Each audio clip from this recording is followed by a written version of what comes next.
Thank you, Jorma. And indeed, my topic is related to something which I have been interested before, but I also have been studying in academic world. So I'm talking about sensors, which means tiny measurement devices that we have actually almost everywhere. Like in my pocket, I have the mobile phone, which has plenty of sensors. Even in this, we have sensors that, we have cameras. I'm talking to a sensor. So these are all sensors in this language. But I'm going to talk about the next level. So we might be interested in knowing what's the pressure, for example, in this room. Well, we could, but it would be more interesting to know what kind of people there are, what's the higher level situation happening here, how many people and so on. But let's now go to the topic itself. So, as an example, I already gave smartphone. So this is an example of quite a typical smartphone from an American manufacturer, and it has actually tens of sensors, maybe close to 100 or so. And examples of sensors are, for example, you could call positioning sensor. GPS is one of them. So what it actually does is that it measures satellite signals from the sky, the time differences, and then it computes my position. And that's an example of a higher level decision based on the raw time difference measurements that it does. And then another example is, accelerometer is next in the list. So what it actually does is that it measures the acceleration of the device. But it's not so interesting to actually know what is the acceleration, so it's 0.1 g. But instead, it's interesting to combine that information with other sensors so you can deduce some higher level information. Well, this runner in the figure, that's a everyday example of that kind of decision, a simple example. So I have my position measurements, and then the accelerometer actually measures impulses that it does. And what I can do with that is that I can detect those, and that gives my steps. So we can do step counting and then combine that with the position information, and then also the how big impulses they are. They tell how fast and with what kind of energy I'm running or walking, and based on that I can compute the energy consumption, and then I know that my weight tomorrow will be this because of all this information. So this is a sensor fusion problem in my terminology. And then, there's an indoor positioning application which I have been involved in a lot. So how they actually work, because indoors you cannot use GPS because the satellite signals don't come through the ceiling.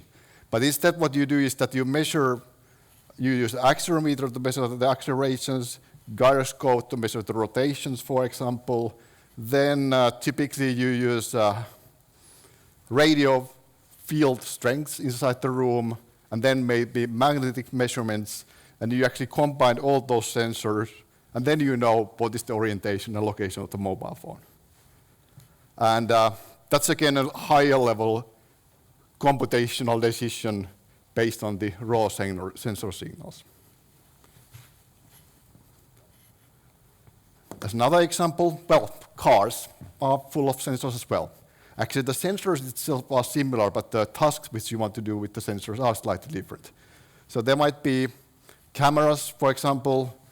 The older cars don't usually have cameras, but new ones have. So they actually track the traffic signs, so you sometimes can see what is the current speed limit, for example. So that's done with the camera. They do have GPSs or some other navigation devices. I have one, for example, on the front window, and it also has an accelerometer inside and gyroscope inside. And it's already combining them for me, so I don't actually need to do that. And then there's a speed measurement. It's based on the wheels, typically. And then, accelerometers, gyroscope in many places, actually. Even airbags have accelerometer measurements, so that they know when to pop. And then there might be radars for parking, for example. What radar does, it measures the distance to certain object that they see, or multiple objects. And maybe directions as well. And but now, these are fun sensors as such, but what you can also do is that in, say, automatic cars, what you actually want to do is that you want to know where your car is at the lane and on the map, and where are the other cars, or where they might be in a moment, so that you know that if I'm trying to avoid crashing all those cars and drive as fast as possible, so what should I do? So this data processing is trying to make that kind of overview of what's happening there. So you need to use positioning device, cameras, them together to be able to combine the information. And then also you need to have some kind of movement models actually as well to be able to know what will happen in a moment. And those will actually contribute, or those will be parts of the decision-making software that I'm going to discuss right in a moment. But as another example, or other examples, well, we talked about preterm infants. So medical sensors are also examples of sensors which are interesting and that you can use to make higher level decisions. So, for example, heartbeat, breathing, other biomedical or biomarkers can be measured, and then you can figure out whether the person is sick or healthy, or what is the status of health. So that is also a similar kind of decision. And you can surprisingly actually use similar kind of methods for that as you use for positioning my mobile phone indoors or driving an autonomous car. And homes have, well, temperature sensors, movement sensors, all kinds of sensors inside, say, washing machines and others. So it's actually very full of sensors. Boats have similar sensors as cars and mobile phones. And then in space industry, all those spacecrafts are fully sensored. And in each of these, we have multiple individual sensors, but then also we want to make some kind of higher level decision based on the data. So then how do you actually do that? So actually all of those work in a very similar way, and let us just highlight some of the principles, how it's done. So this is quite typical, which you could kind of think, well, let's think this as how human being is doing the same decisions. So there is something called, you can think about detection. For example, when I'm seeing and I'm trying to find the position of the bottle over there, my first thing is to spot it, like I detect that there's a bottle, okay? But actually, if I'm only using my one eye, you might have noticed that it's actually quite hard to figure out the distance to that. But then if I use two eyes and then maybe see that from multiple points, actually I get measurements from multiple viewpoints, based on all those measurements, I can actually figure out the location of that. So there's also sensor fusion needed, or fusion combination or fusion of the data from different sensors. And that corresponds to using GPS and acceleration measurements and other measurements to locate my car or mobile phone. So that's one of the technologies that we need. Then a dynamic model is needed as well to be able to figure out where we are going to be in a moment. So how do you actually do these subtasks? So this detection task is actually something that we can use machine learning for. So machine learning provides very good techniques, for example, analyzing images automatically. So you can use, say, there are something called deep learning methods are very, very common nowadays. And what you can do with those is that you have the image and you detect that bottle or that paper over there automatically by teaching it from examples of similar tasks. So we have example images and then we teach it to detect the object from the image. Or we can do the same for sound, we can do the same for accelerometer measurements to find the steps. And so luckily we have a quite good research in Aalto University in this area, also good teaching, and I'm also teaching and doing research in that. And Indeed, this is also called artificial intelligence in nowadays terminology, even though it's more machine learning problem. Then how about that sensor fusion combining multiple measurements together? So luckily, the same kind of technology was needed already in spacecrafts, for example, lunar module in the 60s. So the basic ideas are from there, but of course, technology has developed, and I have been very interested in this topic. So I was so interested that I have written a textbook about the topic, indeed. And this is one of the textbooks used for teaching in aalto-yliopisto, which I mentioned.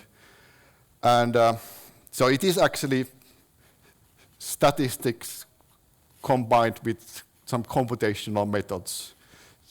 And so in that sense, it's a well-established technology, and it's really combining a couple of nice mathematical topics in statistics and also computational methods. And of course, you use Python and other languages to actually implement those methods. Then, dynamic modeling. So it's actually related to mathematics field called stochastic processes. So when you actually do a mobile phone positioning system, you need to use stochastic processes to model the movement of the device. And what the stochastic does, well, we are not really believing that the movement is stochastic, but stochastics gives a probability distribution of possible movements. So what we can do is that we have uncertainty in the movement, and then we compute the most likely trajectory, for example, given those sensor measurements that we have. So it's a statistical estimation problem in a mathematical sense. In practice, it's a computer program which takes the sensor measurements and fits them to that model automatically. But it's a nice branch of mathematics.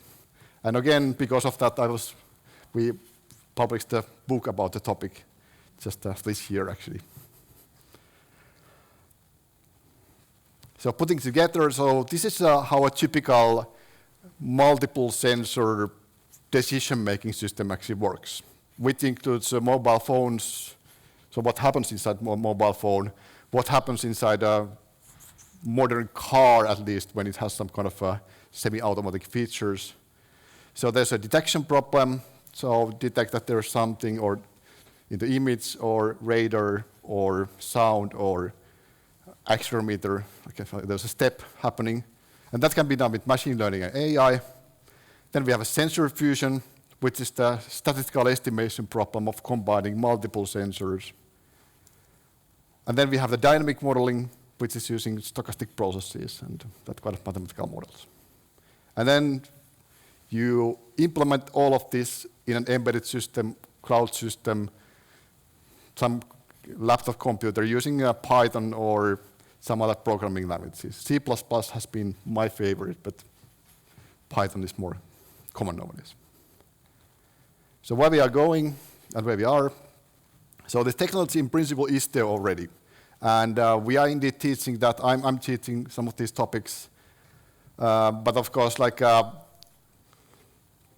so they will be fundamental in autonomous and smart devices, and partly they are fundamental there already. But as we know that autonomous cars are not existing yet, but this kind of technology will be needed there once the other parts of the technology are developed enough. And indeed, what's happening, sensors are becoming smaller and more accurate. And they are becoming smaller, for example, because we have a very huge amount of smartphones. And when you can manufacture sensors more, you can make them smaller and cheaper. And right now, they are quite good already. But they are still becoming smaller and more accurate. And then we can do our sensor combinations and fusions much better. More computations can be done in smaller devices with smaller amounts of energy, which means that we can do more sophisticated machine learning and sensor fusion computations in very small devices. And of course, advances in telecommunications, hardware, say micro-electromechanical systems also directly translate to this kind of systems. And advances in machine learning can also be used as part of this kind of technology.